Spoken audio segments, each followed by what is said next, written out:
Hayden greeted me with a gray shroud of rain and the smell of wet asphalt. I pulled my tattered travel bag out of the trunk of the cab and cringed at the pain in my back. 2 months in the hospital hadn't gone to waste. I seemed to be getting older, though not much further at 68. "Can I help you, sir?" The driver, a guy in his 20s, looked at me sympathetically. "I'll be fine," I mumbled, paying the bill. "I'm not that much of a wreck." I stood on the sidewalk and looked at my son's house. It was 2 stories high, with a white picket fence and a neat lawn, just like those happy family life commercials on TV. Only I know what rottenness sometimes hides behind perfect facades. Maybe I'm exaggerating. Maybe things have changed for the better in the 2 months I've been away. There was a brand new red car in the driveway. I don't know about makes, but even I knew it wasn't cheap.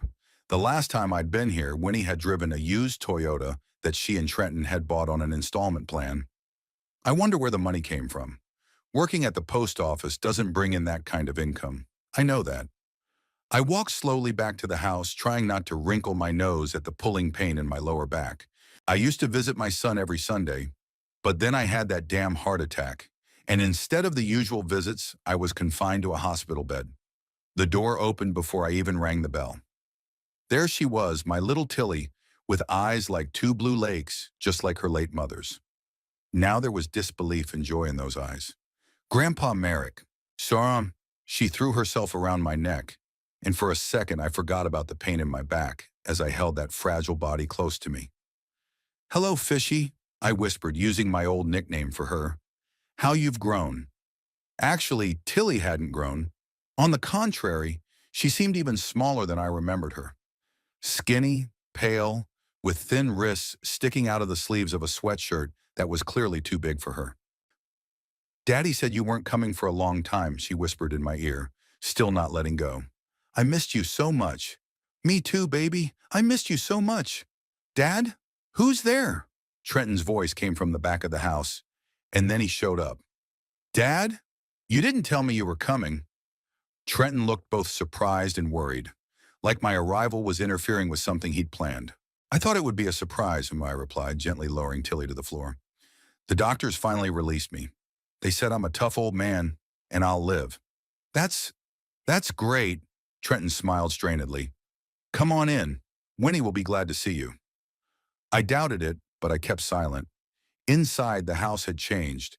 Instead of the familiar worn furniture, there was a new leather couch, a glass coffee table, and a huge TV on the wall.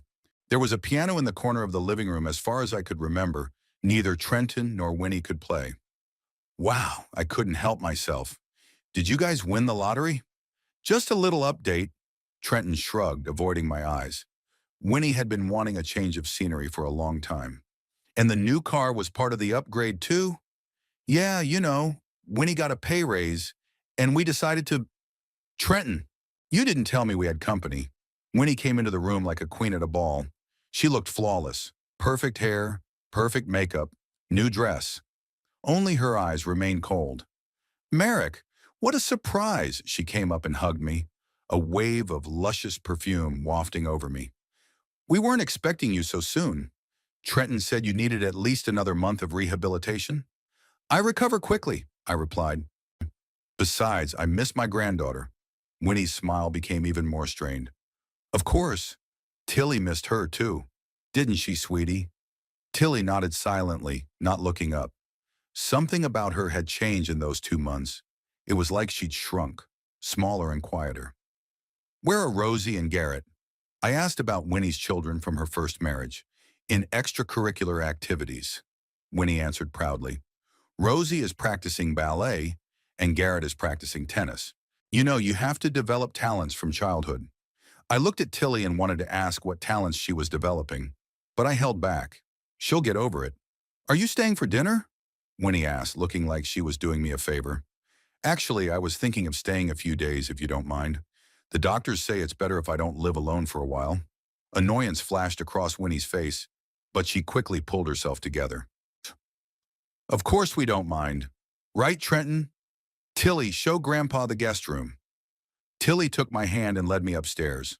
Her little fingers were cold, and I involuntarily squeezed them tighter. The guest room was the only place in the house that hadn't changed. The same narrow bed, the same old dresser, the same faded curtains. I dusted here almost every day, Tilly said quietly when we were alone. I knew you'd come back. That simple admission pricked my heart. Thanks, Fish. I knew I could count on you. She smiled weakly and sat down on the edge of the bed, chattering her feet in worn sneakers that were clearly too small for her. I cautiously sat down next to her. How are you doing at school? I'm okay. I learned how to read difficult words. Good for you. How's home? Do you like living here?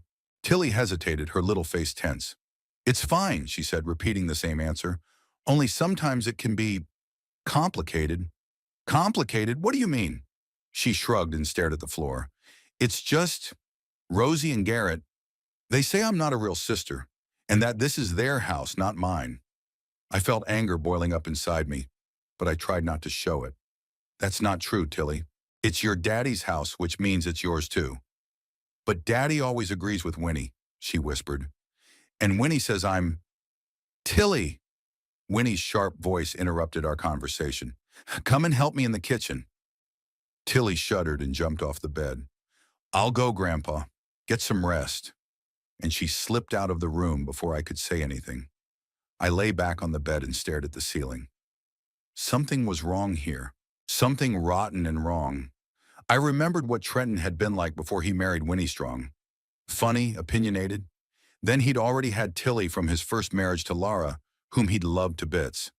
When Laura died of cancer, Trenton was crushed. And then there was Winnie. Strong, determined, knows what she wants. I hated her from the start, but I kept quiet.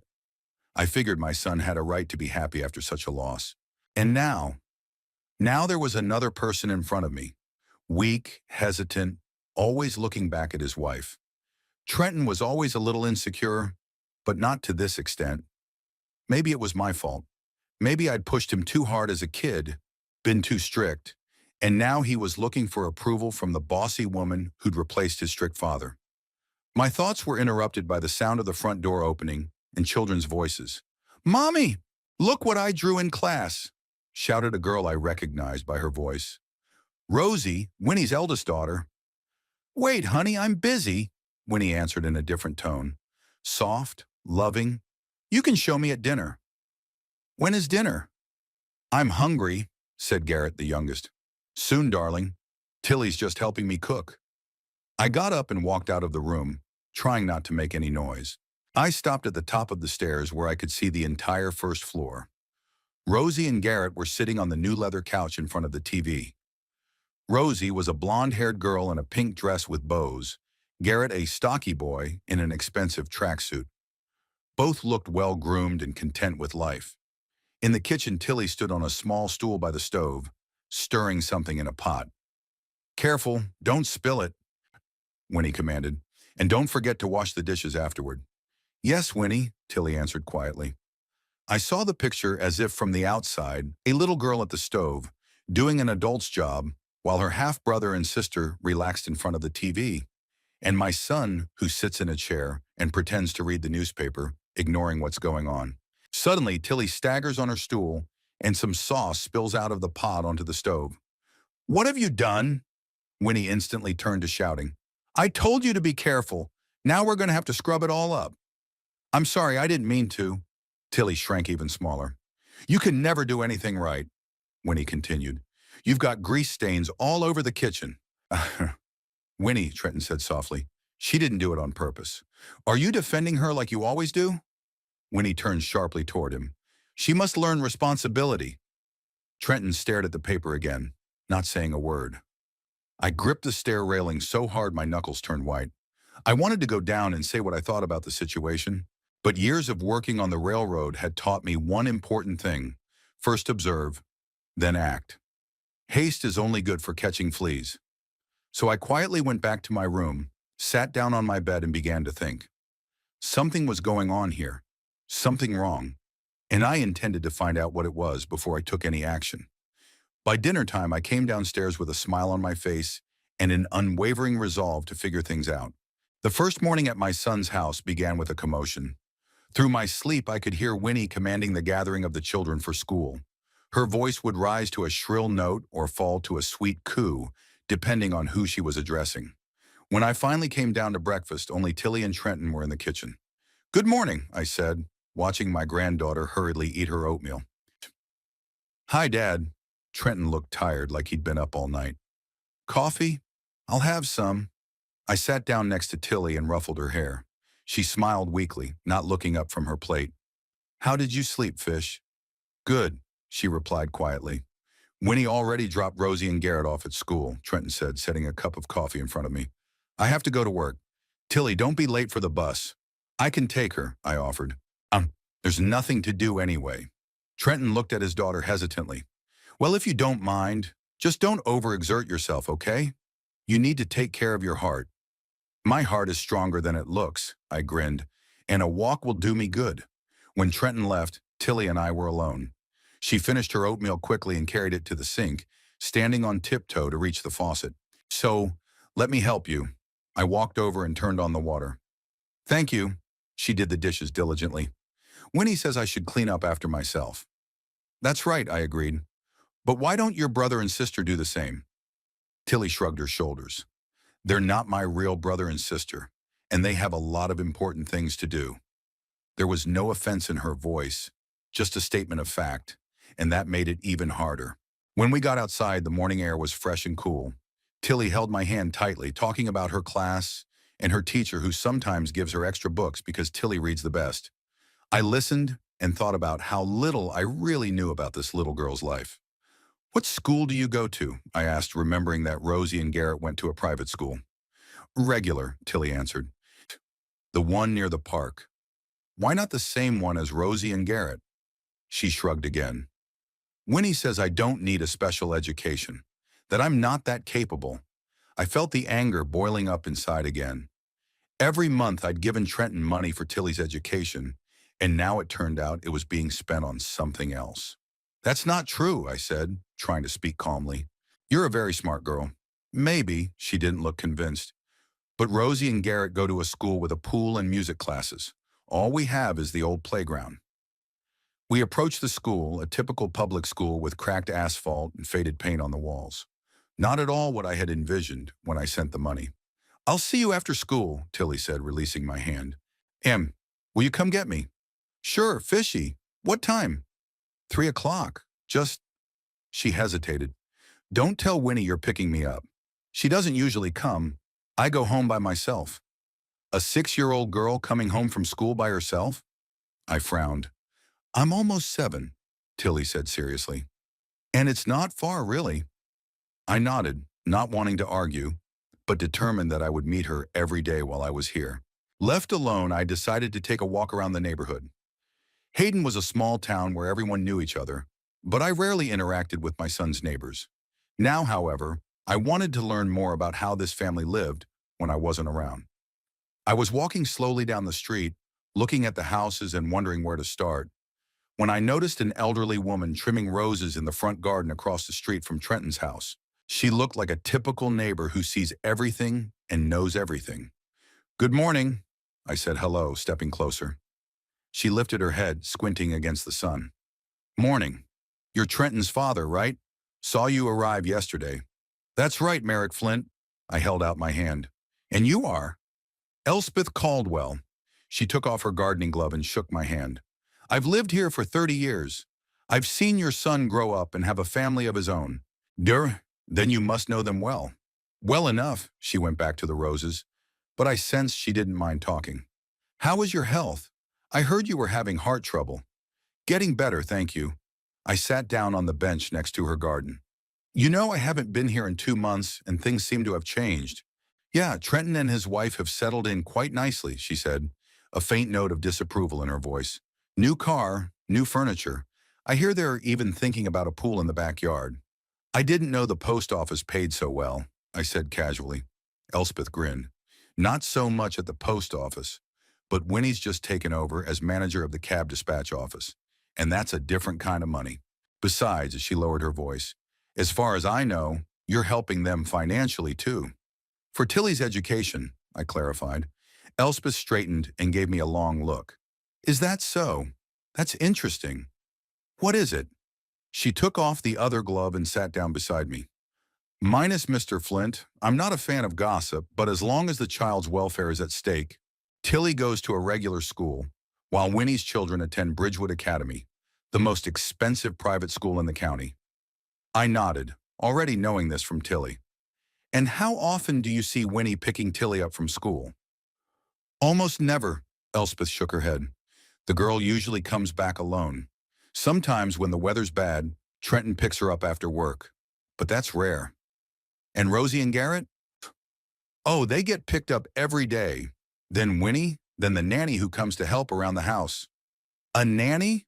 I didn't know they had a nanny. What does she do? She mostly takes care of Winnie's kids, takes them to class, helps with homework. I've never seen her pay any attention to Tilly. I've been slowly digesting this information, and I don't like it at all. You know, Mr. Flint, Elspeth lowered her voice even more. I don't mean to speak ill of your sister-in-law, but sometimes I hear her talking to Tilly, and that's not the way to talk to a child. What do you mean? Harsh, rough, like the girl's not a member of the family, but, a servant. I remembered the scene in the kitchen last night and nodded grimly. And Trenton, what does he do when that happens? Elspeth shrugged. Trenton's a good man, but weak. He lets his wife run everything, even his relationship with his daughter. We talked some more, and I learned that the family's financial situation had improved markedly in recent months. There was not only a new car and furniture, but also expensive clothes, jewelry for Winnie, and gadgets for the kids.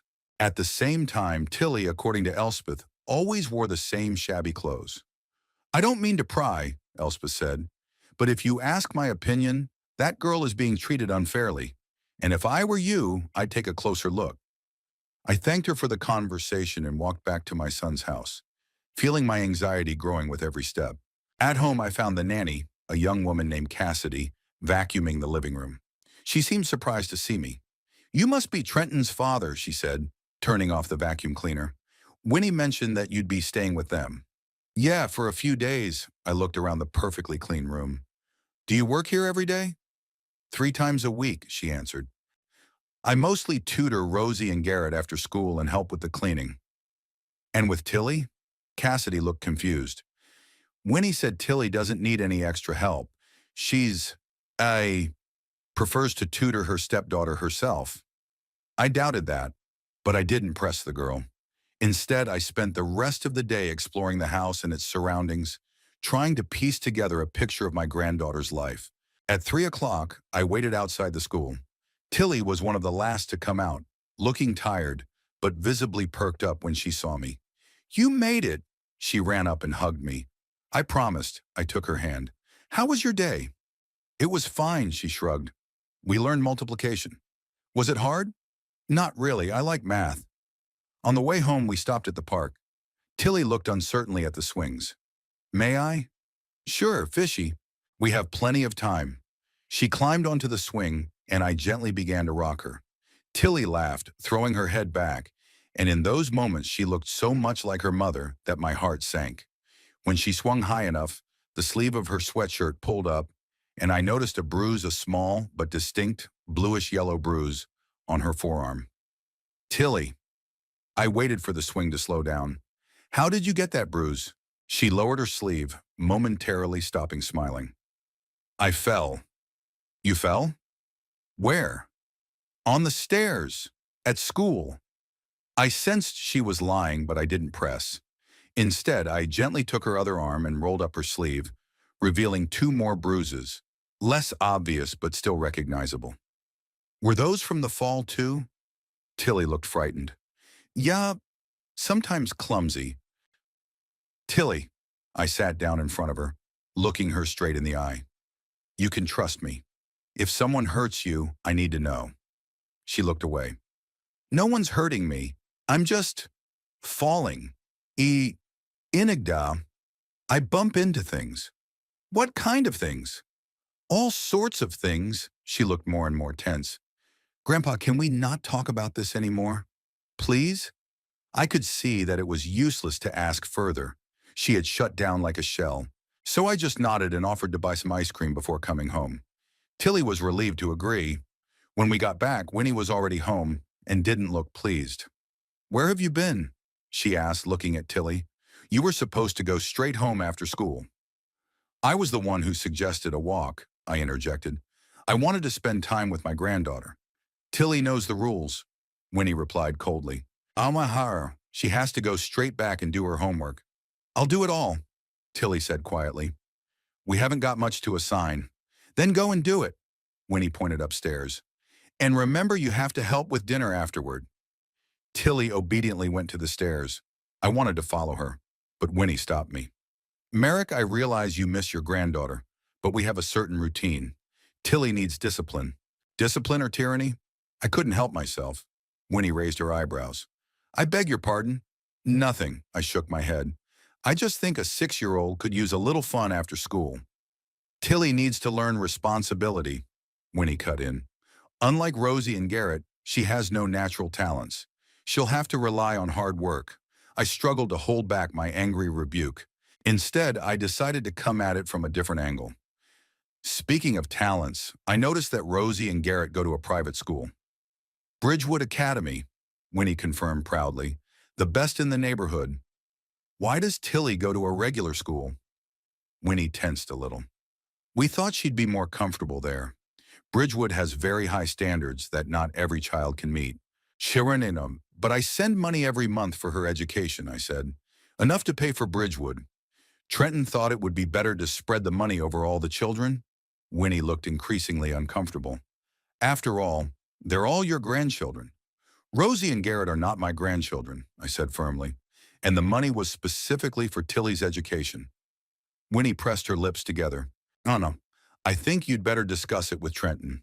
I will, I promised. That evening, when the kids were asleep, I finally found my son alone. He was sitting on the back porch with a bottle of beer, staring out into the darkness of the garden. Mind if I join you? I asked. Trenton nodded to a nearby chair. Help yourself. He pointed to the cooler of drinks next to him. Just don't tell the doctors. I pulled out a bottle and sat down next to him. We were silent for a while.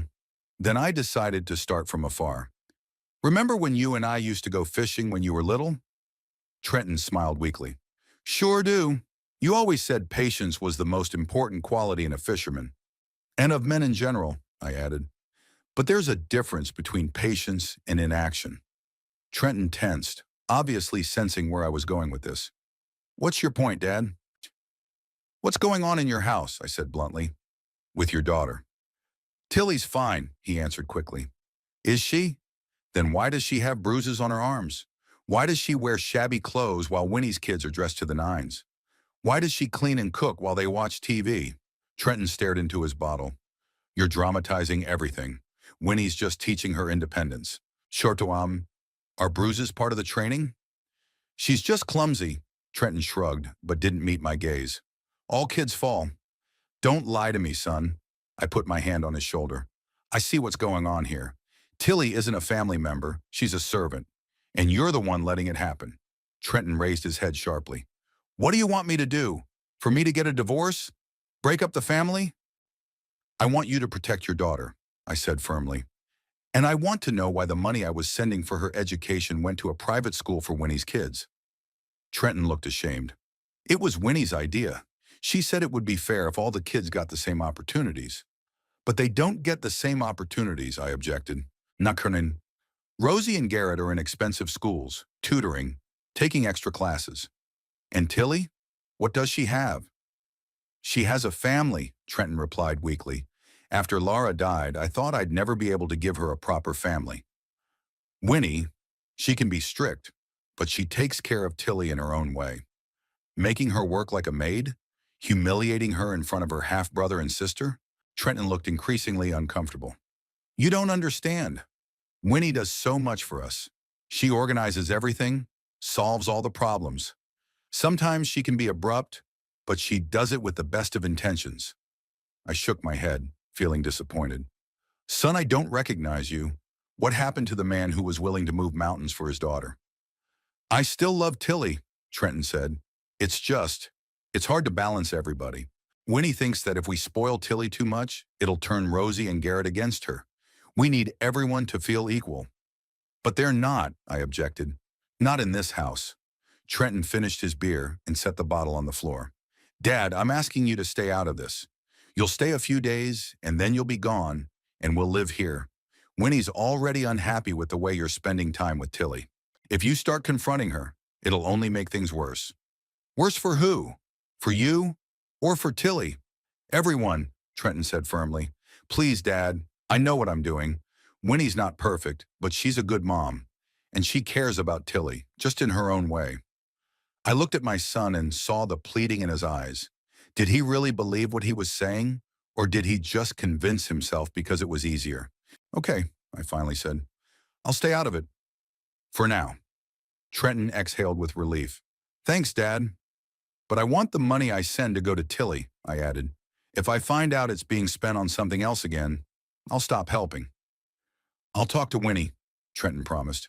We'll work something out. I nodded, but inside I felt like this conversation wasn't going to change anything. Trenton was too weak to stand up to his wife, and Winnie had him too firmly under her thumb. When I got back to my room, I couldn't sleep for a long time, thinking about Tilly and her bruises, the way she'd cringed when I'd asked about them. I knew I had to do something, but I didn't yet realize what. But one thing I knew for sure, I wouldn't leave my granddaughter in trouble. The next day, Trenton suggested I come home, supposedly for my own good. He said that I needed to rest after the hospital, that the hustle and bustle of a house with 3 kids was hardly conducive to recovery.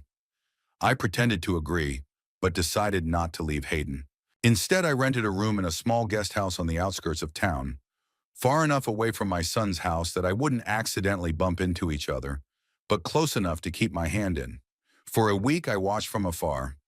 Each day, I walked Tilly to school and met her afterward. Then she would go home and I would return to my boarding house. We had agreed to keep our meetings a secret. I didn't like the little lies, but I could see Tilly blossoming in my company, and I didn't want to deprive her of those moments of joy. She told me about school, about the books she was reading, about her teacher. Sometimes she mentioned her home life, but sparingly, as if she were afraid to say too much.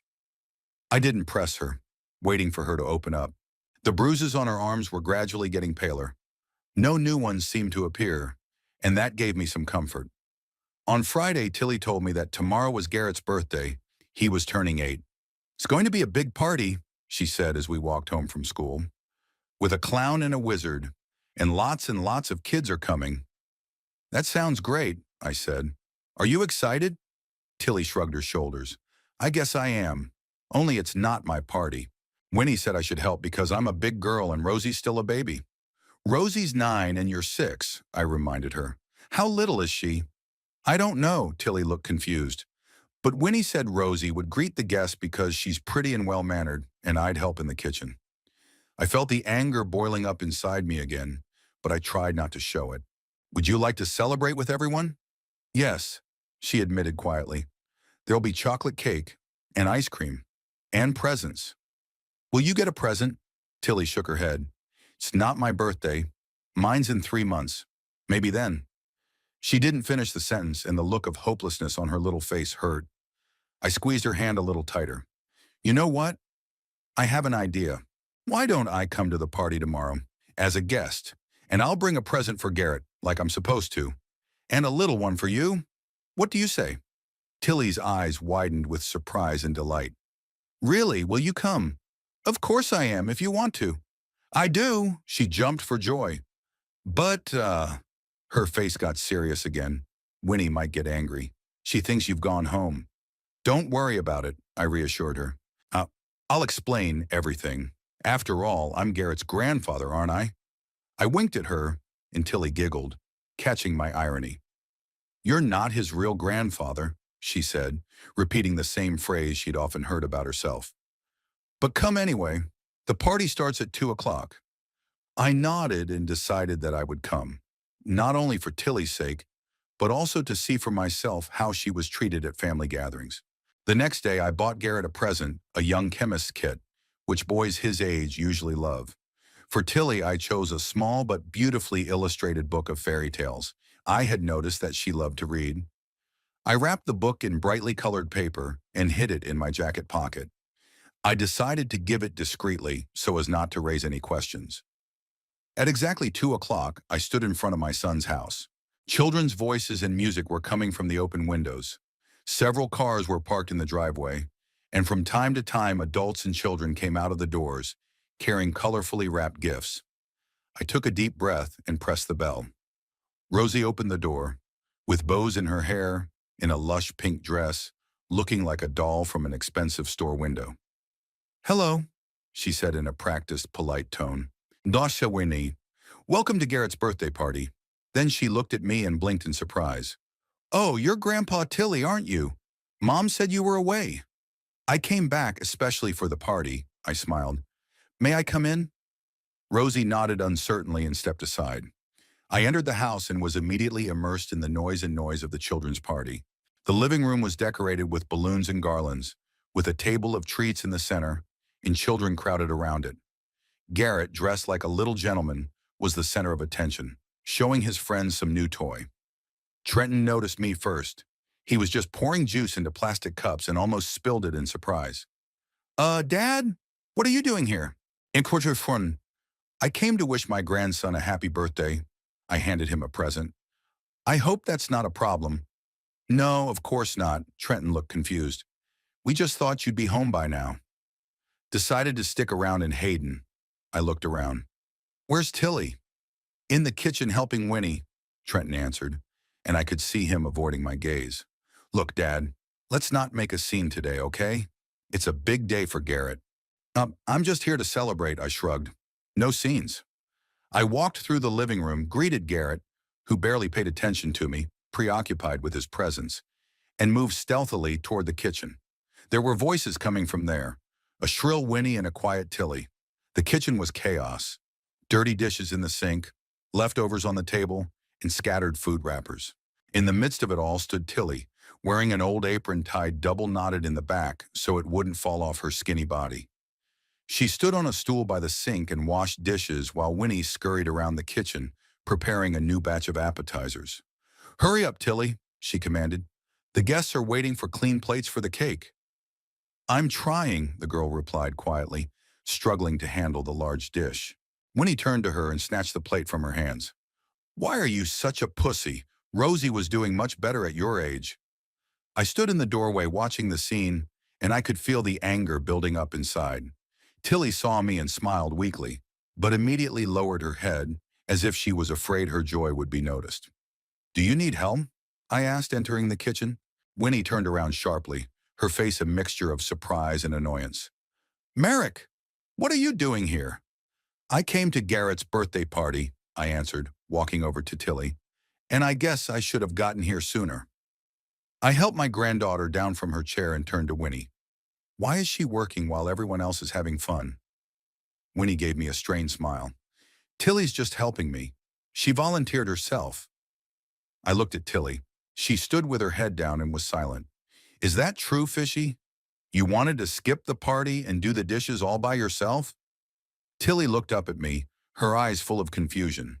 She obviously didn't know whether to tell the truth and incur Winnie's wrath or lie to Grandpa. "Yeah, I wanted to help," she finally said quietly. "You see?" Winnie said triumphantly. "Tilly is a very responsible girl, not like some people. Where's the babysitter?" "Shinonaka," I asked. "Shouldn't she be helping with the cooking and cleaning?" "Cassidy's off today," Winnie said. "Look, Merrick, I appreciate your concern, but this is not the time to get into a fight. We're having a party, and the guests are waiting." "Exactly," I nodded. "A party. For all the children in this house." I took Tilly's hand. "Come on, Fishy. It's time to have some fun." "But I'm not finished with the dishes," Tilly said uncertainly. "That's all right. The grown-ups can do it themselves." Winnie blocked our way. "Merrick, I won't let you interfere with the children's upbringing.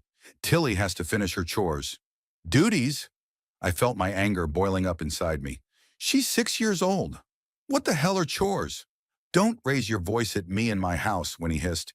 "If you can't behave, you'd better leave." At that moment, Rosie and Garrett came into the kitchen. "Mom, when is the cake coming?" Garrett asked. Then he spotted me and Tilly and said mockingly, "Has the maid been let out of the kitchen yet?" Rosie giggled, covering her mouth with her hand. Tilly's maid," she said in a teasing tone. I felt Tilly squirm next to me, and that was the last straw. "Is that how you're raising her?" I turned to Winnie. Teaching your kids to bully their little sister?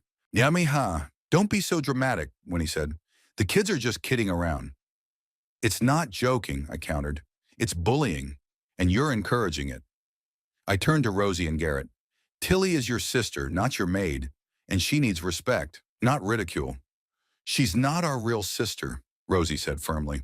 Mom said that Garrett and I were a real family, and Tilly was just living with us because her mom was dead. I looked at Winnie, who didn't even try to refute her daughter's words. Is that how you talk about your husband's daughter? Indoctrinate your children that she is a stranger? At that moment, Trenton entered the kitchen, attracted by the noise. What's going on in here? He asked, looking around at everyone. Your father is interfering with your children's upbringing, Winnie said. He wants Tilly to drop her chores and go out and have fun. Duties? I turned to my son. Do you see what your daughter is doing while everyone is celebrating? Do you hear your stepchildren calling her a maid? Trenton looked confused and guilty at the same time. Dad, now's not the time. We got company. Exactly, Winnie said. And we need to get back to the party. Tilly, finish the dishes, and you can join everyone when we cut the cake. No, I said firmly. Tilly is coming with me. Right now. I took my granddaughter by the hand and headed for the exit. Winnie grabbed the girl's other hand. She's not going anywhere without her parents' permission. Tilly was between us, looking fearfully at Winnie and me. Let her go, I demanded. You have no right to tell me what to do in my house, Winnie snapped at me. Trenton, I turned to my son. Say something. This is your daughter, damn it. Trenton shifted his gaze from me to his wife, clearly not knowing which side to take. Winnie, why don't you let Tilly really go to the party? He finally said hesitantly. It's a special day. Don't you dare indulge him. Winnie raised her voice. He's already gone home. He shouldn't be here. He's trying to destroy our family. I'm trying to protect my granddaughter, I countered. From you and your spoiled children. How dare you? Winnie turned red with anger. My children are just getting what they deserve. And Tilly, what does she deserve? Bruises? Humiliation? Worn clothes? Trenton went pale. Bruises? What are you talking about, Dad? I rolled up Tilly's sleeve, showing the pale but still visible bruises. That. And don't tell me she just falls over. 6-year-olds don't fall that often and in the wrong places. Winnie finally let go of Tilly's hand and crossed her arms over her chest. Are you accusing me of child abuse? That's a serious allegation, Merrick. I'm telling you what I see, I replied, and I don't like what I see. Dad, Trenton stepped forward. You've got it all wrong. Winnie is strict but fair. She's a good mother. To her kids, maybe, I agreed, but not to Tilly. I turned to my granddaughter, who stood with her head down, clearly frightened by the scene. Tilly, do you want to stay here or come with me? She looked up at me, her eyes full of tears, and whispered, With you, Grandpa.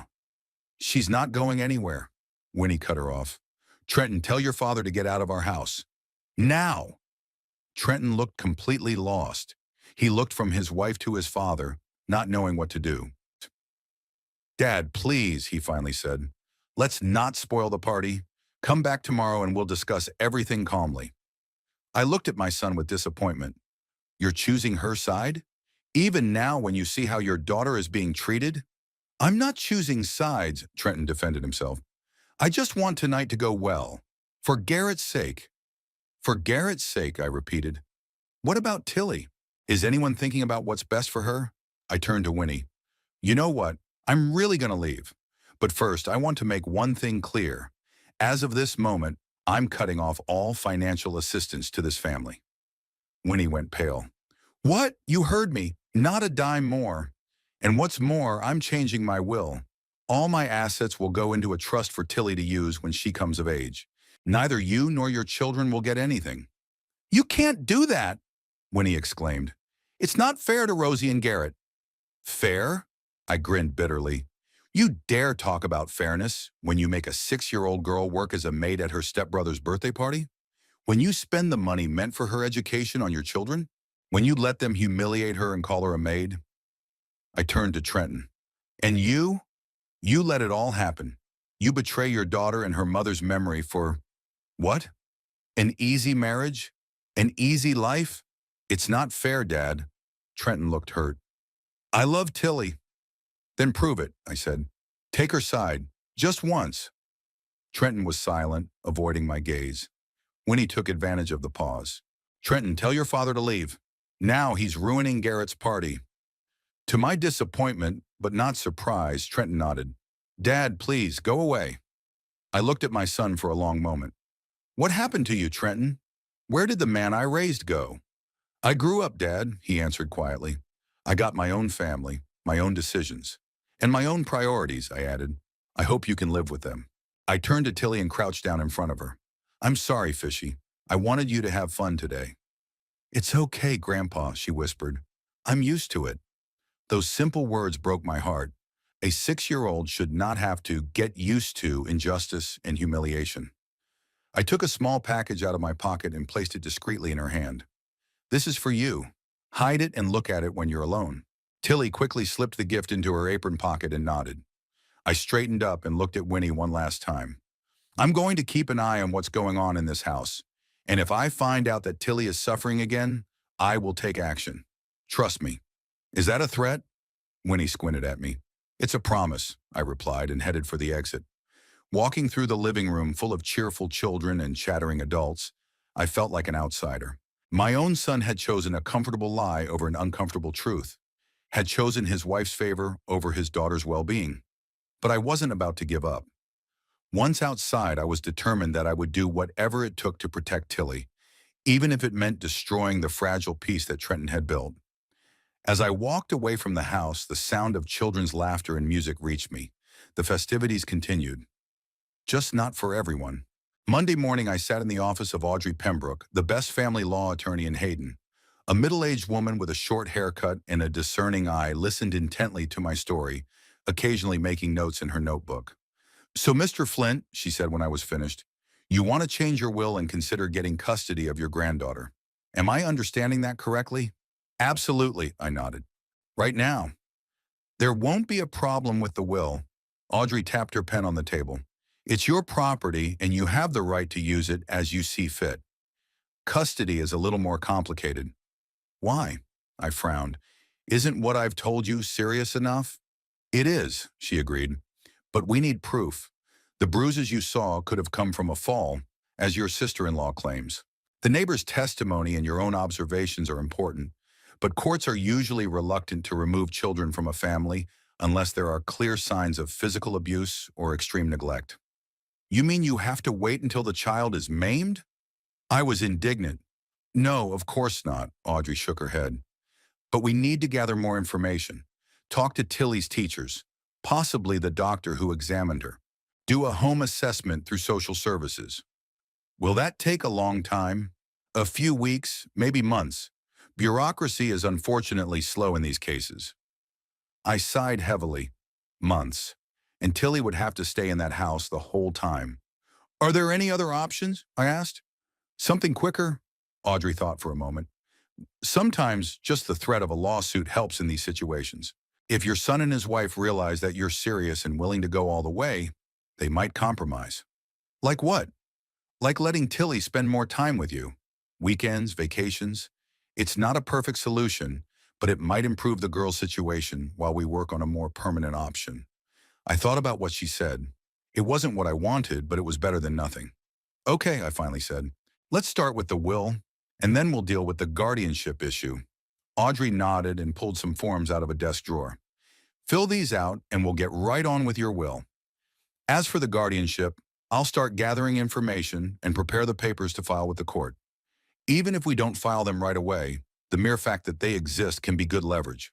I spent the next 2 hours filling out paperwork and discussing the details of the new will. My estate wasn't that big a house on the outskirts of Hayden, an old car, some savings, and a pension from the railroad. But it could have been a good start to adulthood for Tilly, money for education, for a first home. All savings and assets go into a trust fund, I dictated while Audrey typed. Tilly would be able to use it when she turned 18. Until then, the fund will be administered by, I wondered, can you be the trustee? Of course, Audrey nodded, but usually people appoint someone close to them. I don't have anyone close to Tilly, I said sadly, except my brother Finley, but he lives in Oregon and he's too old. Then I can take on that role, Audrey agreed. But you'll need to appoint another person in case of unforeseen circumstances. We both knew what she meant. At my age, contingency usually meant one thing. Finley will do, I decided. He wouldn't be able to participate actively, but at least he'd make sure everything was legal. By noon, the paperwork was ready. I signed the new will in front of witnesses, and Audrey promised to give me a preliminary plan of action for the guardianship case by the end of the week. In the meantime, she said in parting, try to keep in touch with your granddaughter. It's important for her and for our case. I nodded, shook her hand, and left the office feeling that I had taken the first step in protecting Tilly. A small one, but an important one. For the next few days, I didn't see my son or Tilly. I walked to the school each morning, hoping to meet my granddaughter, but she was apparently now being escorted out by adults. I tried calling Trenton, but he wouldn't return my calls. On Thursday, when I returned to the boarding house after another unsuccessful attempt to see Tilly, the landlady said a man was looking for me. Said he was your son, she explained. He left a note. I unfolded the folded piece of paper. Trenton's handwriting, nervous and angular. Dad, we need to talk. Come by tomorrow at 5. Trenton. I spent the next day wondering what to expect from this meeting. Perhaps Trenton had come to his senses, or more likely, was Winnie determined to try to butter me up to win back my financial support. At 5 o'clock, I stood in front of my son's house. There was no Winnie's car in the driveway. Maybe she wasn't home? That would be fortunate. Without her, Trenton might have been more forthcoming. The door was opened by Trenton himself. He looked tired and stressed, but he tried to smile at the sight of me. Hey, Dad, thanks for coming. I nodded silently and walked into the house. The living room was the same as usual, except there was a dish of cookies and a teapot on the coffee table, a clear attempt to create a cozy, homey atmosphere. Where's Tilly? I asked, looking around. Upstairs, doing homework, Trenton answered. I'll call her later. We need to talk first. I sat back in my chair, waiting for him to continue. Trenton fidgeted with his shirt sleeve. Dad, I understand you're upset about what happened at Garrett's birthday party, and I want to apologize. I should have stepped in sooner. Yes, you should have, I agreed, not wanting to make it any easier on him. But you have to understand, Trenton continued, we have a complicated situation. Winnie tries to be a good mother to all the kids, but sometimes she has a hard time coping. And that's why she's taking it out on a 6-year-old? I asked. Making her work like a maid while her own kids have fun? Trenton sighed. She's not perfect, I know, but she tries, and she really cares about Tilly. That's a strange way to show concern. Dad, please. Trenton stepped forward. I talked to Winnie. She admits she's been too strict. She promises to change. And you believe her? I want to believe, he said quietly. For Tilly's sake. For our family. At that moment, I heard footsteps on the stairs, and Winnie and Tilly came into the room. Winnie looked flawless as always, with perfect hair and makeup. Tilly was holding onto her hand, but looked tense. Merrick, Winnie gave me a radiant smile. I'm so glad you came. I ignored her and turned to my granddaughter. Hi, Fishy. How are you? Good, Tilly replied quietly, casting a quick glance at Winnie. Tilly would like to tell you something, Winnie purred, nudging the girl forward slightly. Tilly took a step and spoke in obviously memorized sentences. Grandpa, I want to tell you that I love my family. Winnie takes care of me, and I help her because I want to be a good girl. I could see how unnaturally she was holding herself, how she was trying not to stray from the learned text. I understand, Fishy, I said softly. Did you read the book I gave you? Tilly's eyes brightened for a moment. Yes, it's very beautiful. There's a story in it about... Tilly, Winnie interrupted. Why don't you go upstairs and finish your homework? The adults need to talk. Tilly nodded obediently and headed for the stairs. I watched her, noticing that she was now wearing a new dress, obviously bought especially for this meeting. As Tilly disappeared upstairs, Winnie sat down next to Trenton and took his hand, the perfect picture of family togetherness. Merrick, she began in a tone she apparently thought sincere, I want to apologize for what happened. You're right. I was too hard on Tilly. Sometimes I do overreact. Not just sometimes, I said. Yes, she lowered her head obediently. I'm not a perfect mother. but I try. And I really want Tilly to have the best of everything, like shabby clothes and maid duties. Winnie sighed. I've earned that, but believe me, I've already started to make up for it. We bought Tilly new clothes, signed her up for the swimming lessons she'd long wanted, and I've revised the division of household chores. Now all the kids help equally. I looked at her skeptically. What caused this sudden change? Your words, Winnie replied. They made me think. I don't want to be a wicked stepmother from a fairy tale. I want to be a good mother to all my children, including Tilly. And the fact that I cut off financial aid had no bearing on this sudden epiphany. Trenton intervened. Dad, it's not about the money. We can do this without your help. Really? I raised an eyebrow. What about private school for Rosie and Garrett? Tennis lessons? Ballet classes? We'll find a way, Trenton said uncertainly. Winnie got a promotion. And yet here you are, I remarked, trying to convince me that things have changed. Because we want you to be a part of our lives, Winnie said. Tilly misses you, and so does Trenton. I looked at them carefully. They both looked sincere, but there was something fake about the scene, rehearsed. I want to talk to Tilly, I said. Alone. Winnie tensed visibly, but quickly pulled herself together. Sure, she's in her room. Trenton, why don't you show your father how we renovated it? Trenton nodded and led me upstairs. On the way, he talked about how he and Winnie had realized their mistakes, how they'd decided to change things. I listened half-heartedly, noting that the house did look a little different. The walls were covered with children's drawings, including Tilly's, which I hadn't noticed before. Tilly's room had changed too. There were new curtains, a brightly colored bedspread, and a shelf of toys and books. Tilly sat at a small table, leaning over a notebook. Fishy, you have a visitor, Trenton said. Tilly looked up and smiled when she saw me. This time the smile was real. Grandpa. I'll leave you to it, Trenton said and walked out, closing the door. As soon as we were alone, Tilly ran up and hugged me. I missed you so much, she whispered. Why didn't you meet me after school anymore? They wouldn't let me in, Fishy, I stroked her head. But I'm here now. Tell me how you're doing. Just the truth. Tilly pulled back a little and looked at me with serious eyes. Things are different now. Winnie bought me new clothes and signed me up for swimming, and she doesn't yell anymore. So much. And Rosie and Garrett, do they still call you maid? Tilly shook her head. Winnie told them those are bad words and they shouldn't say that. But they still don't play with me. What about chores at home?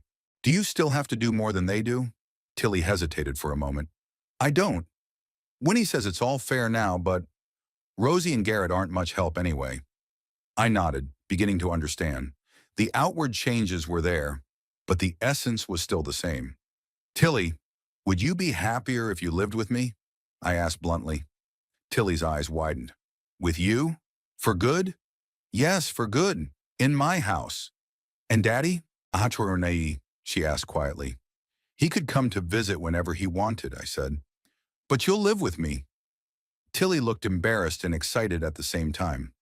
I don't know. I love Daddy, but with you, I'm not afraid with you. Those simple words broke my heart. A child shouldn't have to live in fear in his own home. What scares you, Fishy? I asked softly. Tilly lowered her head.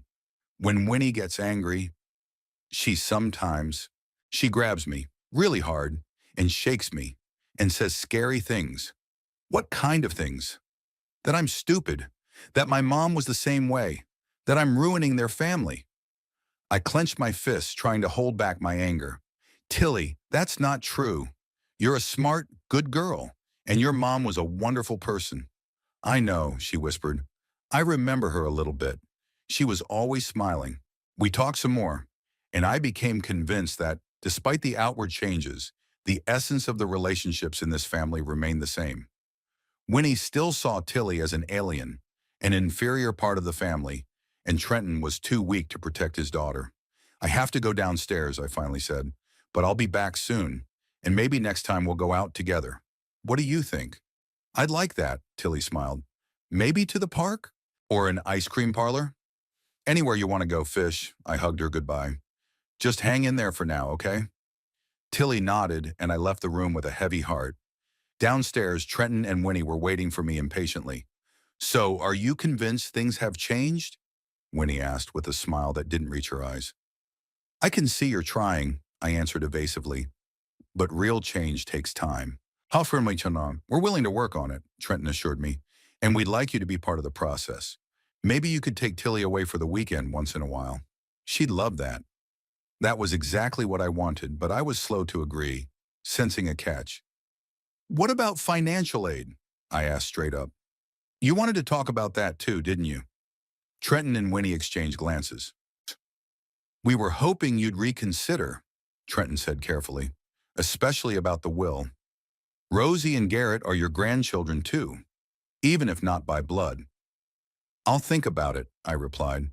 "If I see a real change, long-term, not showy." Winnie pressed her lips together, but quickly put a smile back on her face.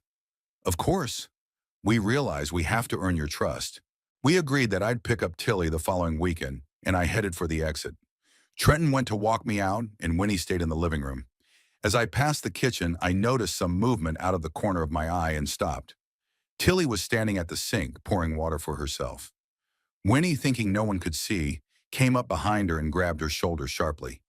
"I told you to stay upstairs," she hissed, leaning in close to the girl's ear. "Sacho, don't you dare come downstairs until he's gone." Tilly flinched and the glass slipped from her hands, shattering on the floor. "I'm sorry, I was just thirsty," she mumbled fearfully. "You always ruin everything." Winnie squeezed her shoulder tighter, and I saw Tilly wince in pain. "Now clean it up, and don't make a sound." At that moment, Winnie spotted me in the doorway and changed instantly. Her grip loosened, her face softened, her voice became almost affectionate. "Careful, honey. Don't cut yourself. Let me help you." I didn't say anything, just stared at her. Winnie met my gaze, and for a moment fear flashed across her face. She realized what I'd seen. Then she straightened up and looked at me defiantly. "Merrick, are you leaving already?" "Trenton, show your father out." Trenton, who hadn't seen the scene, nodded and led me to the door. "Sorry, Ramon. Will you think about what we talked about?" he asked as he opened the door. "I will," I replied. "You think about it too, son. About what's really important." On the way to the boarding house, I thought about what I had seen. That brief moment confirmed all my suspicions. Winnie was playing a role when she thought I was watching, but as soon as she decided she was out of sight, the mask fell away, revealing her true face. Back in my room, I immediately called Audrey Pembroke. "I need to speed things up," I said as soon as she answered. "The situation is worse than I thought." "What happened?" I could hear the concern in her voice.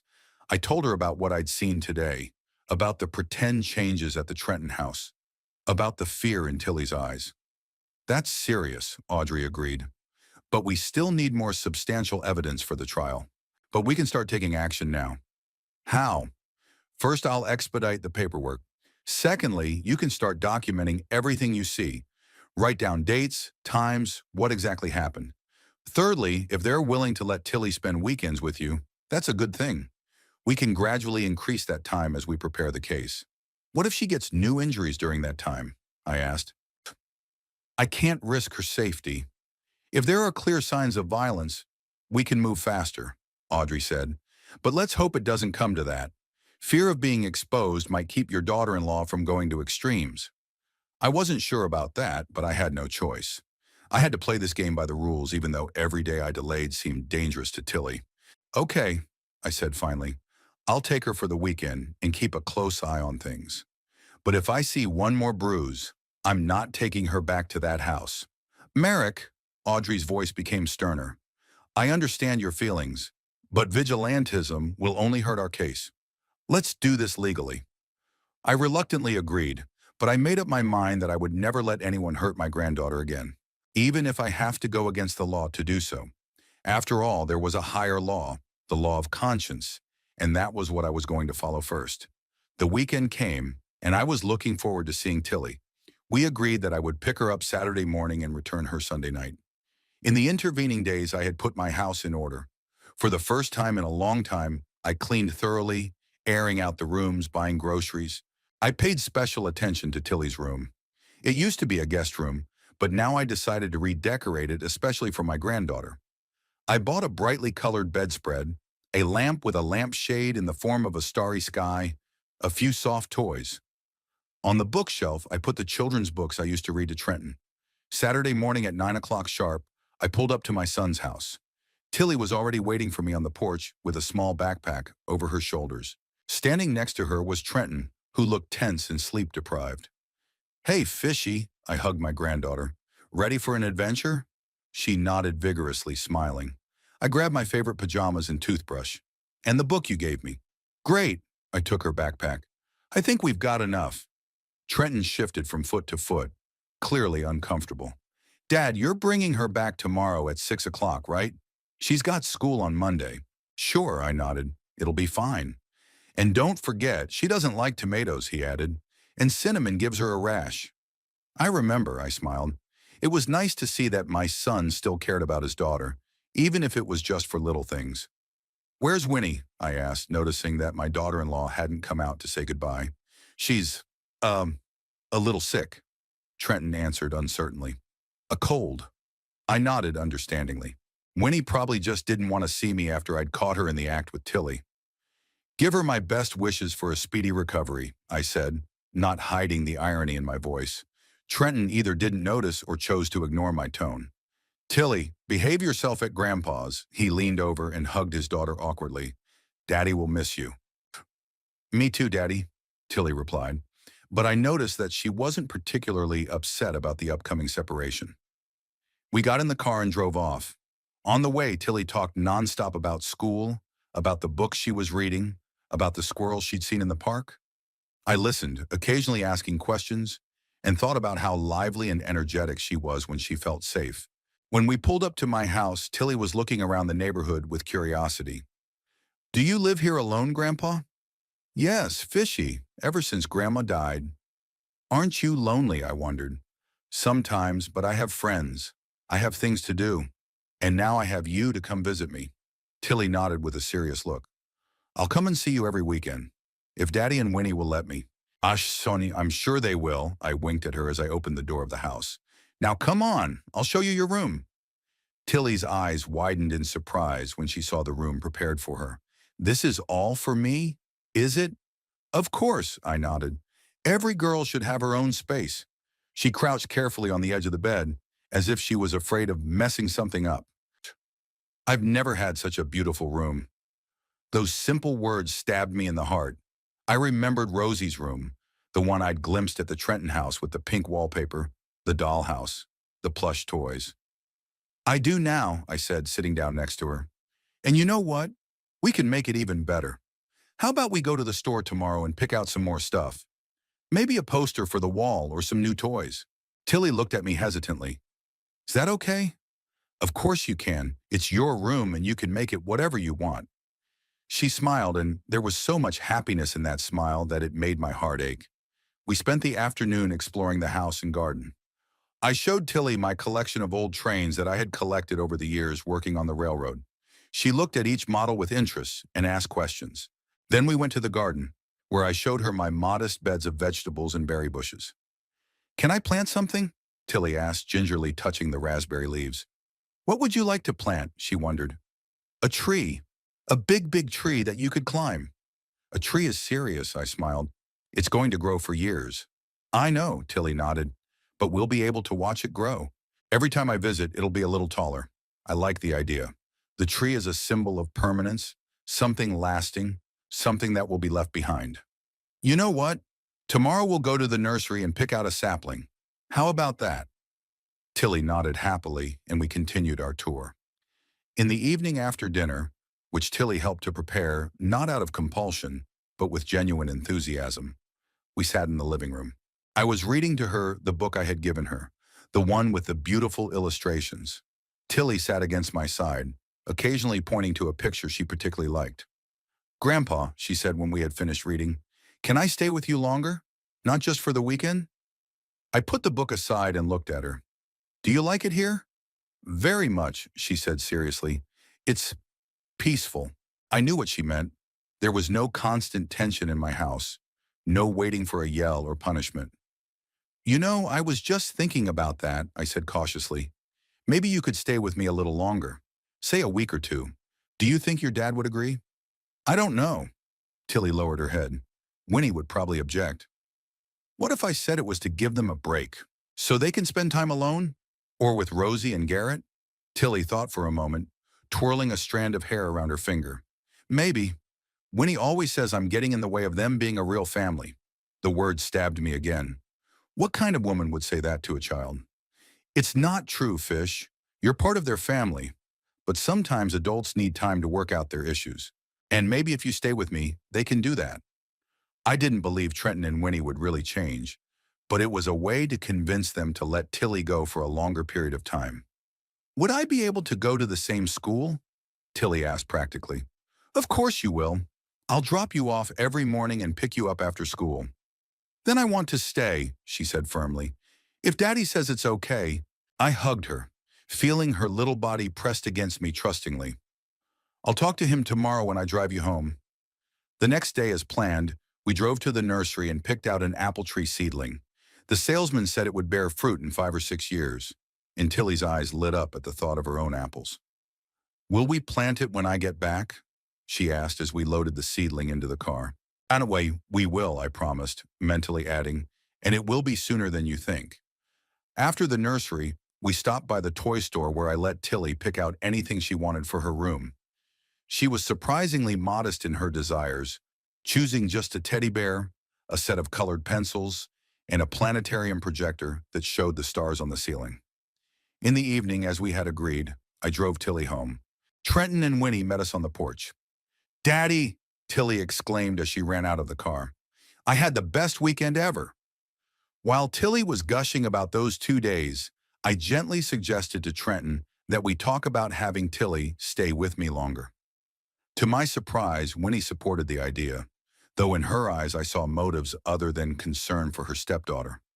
So Tilly stayed with me for 2 weeks. Every day I drove her to school and picked her up after school.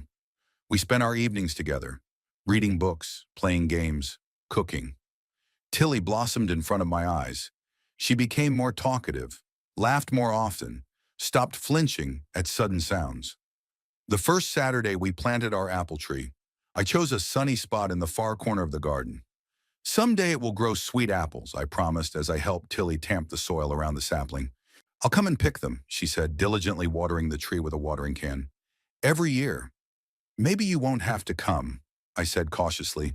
Maybe you'll live here. Tilly looked at me with serious eyes. For good? If that's what you want, I nodded. What about Dad? He can visit you whenever he wants. Tilly was silent for a long time. Then she said quietly, I want to live with you, Grandpa. Here, good. That settled the matter. The next day I contacted Audrey Pembroke and informed her that we were beginning the custody process. Trenton arrived when he learned of my intentions. We talked in the garden while Tilly was at school. You can't do this, Dad, he said, pacing nervously on the path. She's my daughter. A daughter that you allowed to be humiliated and coddled, I replied. You chose Winnie's side over Tilly's. Many times. I love my daughter, Trenton said stubbornly. I know, but that's not enough. You have to protect her, and you don't. We talked for a long time. I could see that Trenton was torn between his love for his daughter and his fear of losing Winnie, between guilt and pride. I'll counter-sue, he finally said. I'll fight for Tilly. That's your right, I nodded. But think about what's best for her, not you. In the end, Trenton left without making up his mind. I knew there was an uphill battle ahead, but I was ready for it. As Tilly's 2-week stay with me was coming to an end, I decided that I would not bring her back to Trenton's house. Not after seeing her blossom away from the toxic atmosphere. Not after the teachers noticed positive changes in her behavior and performance. Not after she herself said she wanted to stay with me. Tilly and I went back to the orchard, to our apple tree. It had already put out its first green leaves. Look, Grandpa, it's growing, Tilly exclaimed excitedly, gently touching a tender leaf. Yes, a fish, I smiled, looking at my granddaughter. And it will grow for many years, and we will grow with it. Tilly nodded seriously, then took my hand. I want to stay with you, Grandpa, for good. You will, I promised. This is our new home, yours and mine. Tilly smiled and snuggled up to me. We were standing next to a young apple tree, a symbol of our new beginning, And I knew that no matter what challenges lay ahead, together we would make it through. Because there is nothing stronger than the love of a child, the real, protective, unconditional love that was sorely lacking in my son's home, but that I could give Tilly in abundance.